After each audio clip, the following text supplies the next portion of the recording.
पूर्व में गिरफ्तार झारखंड के बड़े माफिया और शराब फैक्ट्री के मालिक अनिल सिंह के सहयोगी 10 करोड़ के लेन देन की जानकारी बिहार पुलिस को अनुसंधान के बिहार के विभिन्न जिलों में अवैध शराब की खेप कारोबारियों को भेजने का काम किया जाता था और उस पूरे सिंडिकेट के ये सरगना विशेष शराब माफिया की गिरफ्तारी की सूचना है, जिसके बारे में आपको बता दूं।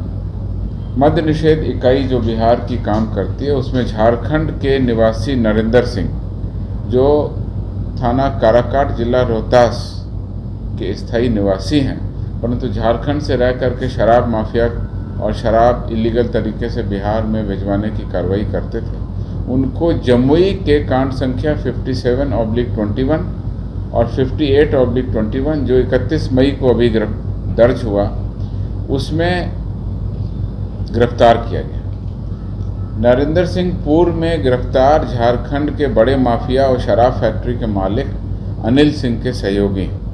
इसी अनिल सिंह के द्वारा इसी के नाम पर ओम रोड लाइन्स नामक की प्रोप्राइटरशिप कंपनी खोली गई थी, जिसके नाम से खोले गए खाता का उपयोग करके बिहार के शराब माफियाओं से विगत 2 वर्षों में 10 करोड़ के लेन देन की जानकारी बिहार पुलिस को अनुसंधान के क्रम में हुई।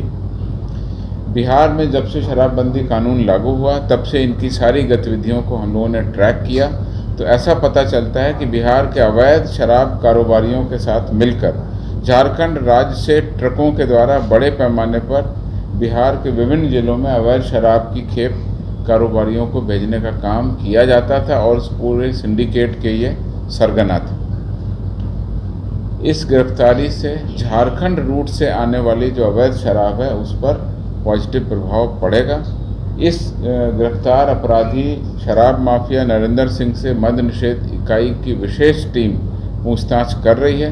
इस पूछताछ के उपरांत और जो भी अन्य एविडेंस है, उसके आधार पर अन्य बड़ी गिरफ्तारियां संभावित लगातार बड़े माफिया के विरुद्ध में कार्रवाई करती है। आप लोगों को पता है कि पुलिस मुख्यालय स्तर पर एडीजी रैंक के पदाधिकारी इस मद्य निषेध इकाई टीम का नेतृत्व करते हैं। उसके अंतर्गत पुलिस पदाधिकारियों की एक टीम है।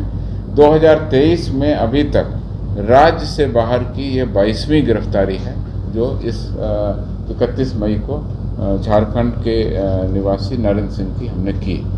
तो इस प्रकार से आप समझ सकते हैं कि किस प्रकार से लगातार बड़े शराब माफियाओं की और राज्य के बाहर जा कर के हम लोग गिरफ्तारी कर रहे हैं। ये उसका एक प्रेस विज्ञप्ति थी, मैंने आपको अवगत कराया।